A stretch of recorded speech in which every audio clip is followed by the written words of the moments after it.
এই জাদুবিদ্যা সত্য। এবং এখনকার অনেক ভণ্ড যে কবিরাজগুলো বের হয়েছে, এরা জিনকে তাবে করে নিয়ে এই জিনদের মধ্য দিয়ে মানুষের মধ্যে জাদু ছড়িয়ে দিয়েছে, এবং এর ফলশ্রুতিতে বহু পরিবার ধ্বংস হয়ে যাচ্ছে। এই জাদুবিদ্যা সত্য। আরও একটা জিনিস সত্য, নবী সাল্লাল্লাহু আলাইহি ওয়াসাল্লাম বলেছেন ইন্না আইনাল হক, চোখের নজর সত্য। নবী করিম সাল্লাল্লাহু আলাইহি ওয়াসাল্লাম বলেছেন চোখের বদনজর সত্য। এই যে আমরা বলি ফেসবুকে এত বেশি ছবি দিয়েন না ভাই, ছবি তুলেন না, বারবার যে বলি নিষেধ করি, কারণ কি জানেন? একটাই কারণ, বিকজ চোখ লাগাটা সত্য।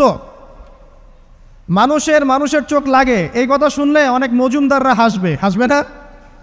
কথা বুঝতে পারেন নাই?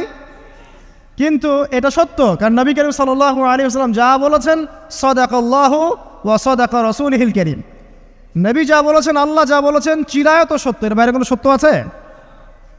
আচ্ছা দেখেন, আমি বললাম যে জাদুবিদ্যা সত্য। এই জাদুবিদ্যার চর্চা মানুষ করে, এখনও করে, এবং এই জাদু দিয়ে মানুষের ক্ষতি করার জন্যে জিনের প্রয়োজন হয়, দুষ্ট জিন।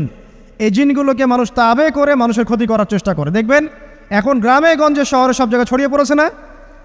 দেখবেন, খুব সতর্ক থাকবেন। আমি পরে সলিউশন বলছি আপনাদেরকে।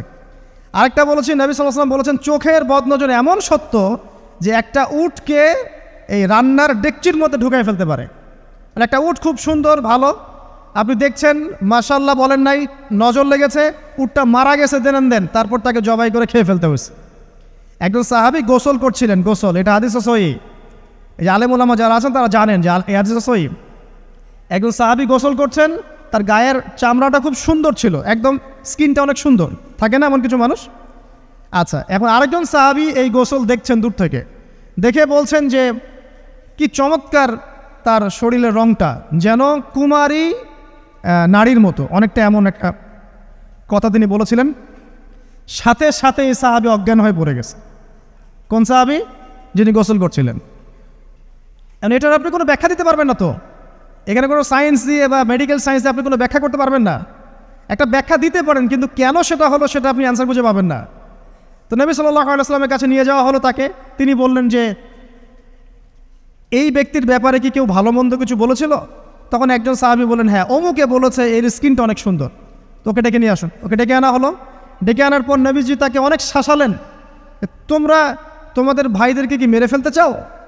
তখন এই সাহাবী তো অবাক, আমি আবার কখন মারতে চাইলাম ইয়া রাসূলুল্লাহ? আমি তো মারতে চাই নাই, আমি তো খালি বলেছি যে তার গায়ের রংটা অনেক সুন্দর। তখন তিনি বললেন কেন তুমি সুবহানাল্লাহ বললে না, কেন তুমি মাশাআল্লাহ বললে না? যখন মাশাআল্লাহ বলবেন, সুবহানাল্লাহ বলবেন, নজরটা লাগবে না। আর যখন আপনি মাশাআল্লাহ বলবেন না, সুবহানাল্লাহ বলবেন না, দেখবেন নজর লেগে গেছে। আপনি বিশ্বাস করেন ব্যবসা খুব ভালো চলছে, মানুষ বলল যে বাহ তোর তো ব্যবসা হেভি, লালে লাল শাহজালাল, ঠিক আছে, দেখবেন আপনার কেনা বেচা বন্ধ হয়ে গেছে। এরকম হবে, আমার কথাটা বিশ্বাস করেন।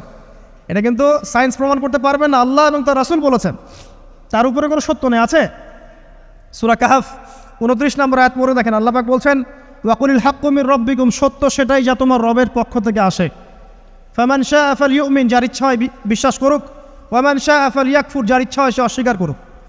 এই কারণে আমরা বলি ফেসবুকে এত বেশি ছবি দেওয়া, এই আই ওয়াশ করা, এই যে শোডাউন করা, হ্যাঁ ইসলামের কিছু কাজ করলেন একদম মানুষকে না দেখাইতে পারলে ঘুম হচ্ছে না, এগুলো বন্ধ করেন, এগুলো বন্ধ করে দেন আল্লাহর ওয়াস্তে। অফলাইনে কাজ করেন, নিজেকে গোপন করার চেষ্টা করেন। যত বেশি মানুষের কাছে নিজেকে এক্সপোজ করবেন, কাজের বরকত কমে যাবে, চোখ লাগবে, নজর লাগবে। এবং চোখ লাগা বদ নজরে বহু আলেম আস্তে আস্তে মাঠ থেকে মাইনাস হয়ে গেছে না? যায় নাই? এখন কি আলেমদের সংখ্যা বেশি না কম? যত দিন যাবে আলেমের সংখ্যা আরও কমে যাবে। নবীজি বলেছেন আলেমদের সংখ্যা কমতে থাকবে, মানুষ জাহেলদেরকে আলেম বানিয়ে নেবে। তো প্রিয় ভাইরা, জাদুবিদ্যা সত্য, চোখের বদনজর সত্য, রাতের এই অনিষ্টগুলো সত্য, রাতের বেলা অনেক ক্ষতি আছে। এই জন্য নবীজি বলছেন বাচ্চাদেরকে বাইরে বের করো না, এবং তোমরাও রাত যখন গভীর হবে তখন এদিক ওদিক ঘোরাফেরা করো না। দেখবেন রাত যত গভীর হয় আমাদের শহরগুলো তত জীবিত হয়, তাই না? রাত যত গভীর হচ্ছে শহর তত জীবিত হয়। চায়ের দোকানে আড্ডা বেশি, ওই সিনেমা দেখছে, টিভি দেখছে, ক্যারাম খেলছে, লুডো খেলছে, ঘুম নাই। ঘুম কখন? ফজরের আগে। ফজরের নামাজ কিন্তু নাই, ফজরের ঠিক আগে, আবার ওই যে জোহরের নামাজের সময় উঠতেছে। এখন আমাকে বলেন এরকম জেনারেশনকে দিয়ে কি আসলে ইসলামের কোনো খেদমত হবে? আচ্ছা, নবীজি রাতের বেলা আর্লি ঘুমাতেন, আল্লাহ পাক আমাদের সবাইকে তাড়াতাড়ি ঘুমানোর তৌফিক দান করুন।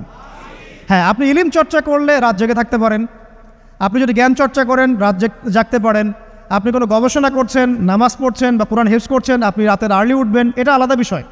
কিন্তু কমনভাবে আমাদের এই যে ফেসবুক, ইউটিউবিং ইত্যাদিতে আমরা লিপ্ত থাকি, সারা রাতটা কাটাই আড্ডাবাজি করে, এগুলো বন্ধ করতে হবে। এগুলো বন্ধ না করলে ফিজিক্যালি আমরা মানে সুস্বাস্থ্যের অধিকারী হতে পারবো না, সারা দিনটা আমাদের একটা কি বলবো অলসতার ভাবে যাবে এবং দিনের বেলা কাজগুলো ব্যাহত হবে। এতে করে আমাদের উম্মার এই পুরো বড় যে তরুণ প্রজন্ম আছে এদেরকে আপনি সম্পদে পরিণত করতে পারবেন না। তাই এই সিস্টেমটা চেঞ্জ করা দরকার। নবীজি রাতের বেলা এই সূরা বাকারার শেষে 3টা আয়াত তেলাওয়াত করতেন, আমরা করবো ইনশাআল্লাহ। ইনশাআল্লাহ। আরেকটা আমল বলে দেই, নবী করিম সাল্লাল্লাহু আলাইহি ওয়াসাল্লাম রাতের বেলা সূরা মুলক তেলাওয়াত করতেন। কোন সূরা এটা? কোন সূরা? তাবারাকাল্লাযী বিয়াদিহিল মুলক। কয়টা আয়াত আছে? 30টা আয়াত আছে। নবীজি বলেছেন সাল্লাল্লাহু আলাইহি ওয়াসাল্লাম যে এই সূরা আপনাকে কবরের আযাব থেকে বাঁচাবে ইনশাআল্লাহ। কবরের আযাব থেকে তো ভাই বাঁচা খুব সহজ নাকি? আমাদের মধ্যে এমন কেউ নাই, শোনেন, আমাদের মধ্যে এমন কেউ নাই আলেম জালেম মুফতি মুহাদ্দিস রাজনৈতিক নেতা পলিটিশিয়ান বিরোধী দল জাতি তারপরে যে সরকার দল যে আছে না কেন কবরের শাস্তি ফেস করবেন এমন একটা মানুষ নাই, কেউ নাই পৃথিবীতে। এই যে আপনি দেখছেন ওই যে কি ইসরায়েলের প্রধানমন্ত্রী, ওই রাশিয়ার প্রধানমন্ত্রী, ওই চায়নার সভ্যতা, পশ্চিমা সভ্যতা, এমন কেউ নাই পৃথিবীতে এখন যাকে কবরের শাস্তি ভোগ করতে হবে না। আছে? সবচেয়ে লঘু শাস্তি মানে লঘু চাপ, এটা বলতে গেলে আসলে আমি ভাষা হারায় ফেলি, তারপরে বলছি আল্লাহ পাক আমাদের সবাইকে হেফাজত করুন, আমিন। একজন সাহাবীর নাম সাদ বিন মুয়াজ। কি নাম? নবী করিম সাল্লাল্লাহু আলাইহি ওয়াসাল্লামের সাথে একদম ডান হাত হয়ে যুদ্ধ করেছেন দীর্ঘদিন। বদর তিনি বীর সেনা, উহুদের বীর সেনা, ঠিক আছে, খন্দকের যুদ্ধেও বীর বিক্রমে যুদ্ধ করেছেন। তিনি আনসার সাহাবী, একদম মদিনার নেতা সাহাবী। সব সাহাবী কিন্তু একরকম নন, কেউ ছিলেন নেতৃস্থানীয় সাহাবী, তিনি ছিলেন একজন নেতৃস্থানীয় সাহাবী, ঠিক আছে, সাদ বিন মুয়াজ। নবী করিম সাল্লাল্লাহু আলাইহি ওয়াসাল্লাম এত ভালোবাসতেন তাকে, এত ভালোবাসতেন যে তাকে নিজের মনে করতেন যে সাদ বিন মুয়াজ আনসাররা আমার নিজের। 4টাখানি কথা। এই সাহাবীর খন্দকের যুদ্ধে এই যে হাতের এই দিকে সম্ভবত হাতের এই রগের মধ্যে একটা তীর এসে লাগে এখানে, এবং তীরটা তিনি বের করতে গিয়ে রক্তটা ছিঁড়ে যায়। এরপর ফিনকি দিয়ে রক্ত বের হওয়া শুরু হয়। চিকিৎসা করে করে রক্ত বন্ধ করা যায় নাই, এবং এই রক্তের প্রবাহিত রক্তেই আল্লাহর ইচ্ছায় তিনি শাহাদাত বরণ করেন, তিনি ইন্তেকাল করেন। নবী করিম সাল্লাল্লাহু আলাইহি ওয়াসাল্লাম প্রচণ্ড ব্যথিত হন, মানে মনটা তার খুব নরম হয়ে যায় সাদ বিন মুয়াজ রাদিয়াল্লাহু আনহুর জন্য।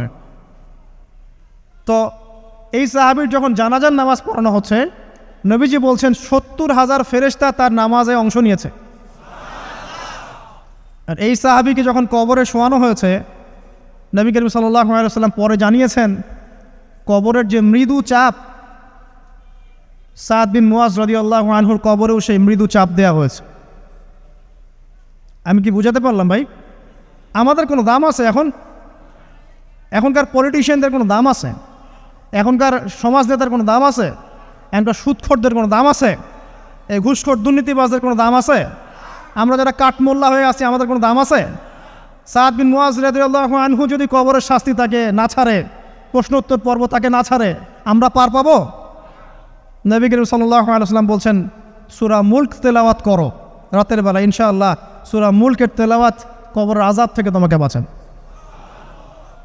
আর আমাদের তো ভাই কবরে সবাই সাথে যাবে না, গার্লফ্রেন্ড যাবে না, বাপ মা ভাই বোন সবাই যাবে না।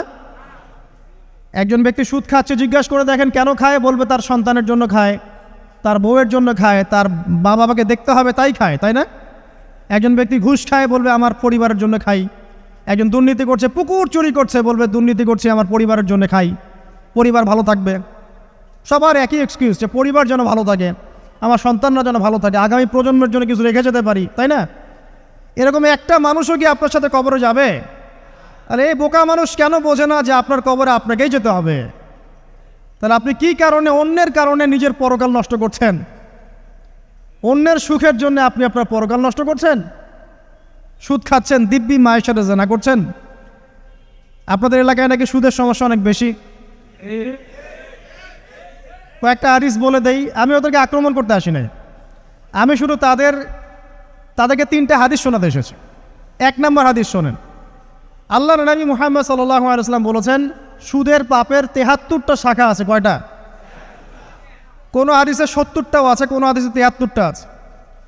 বলছেন যে সবচেয়ে নিচের শাখাটা হচ্ছে, সুদের পাপের সবচেয়ে নিচের শাখা হচ্ছে যে যেন কোনো ব্যক্তি তার মাকে রেপ করলো, তার মাকে ধর্ষণ করলো।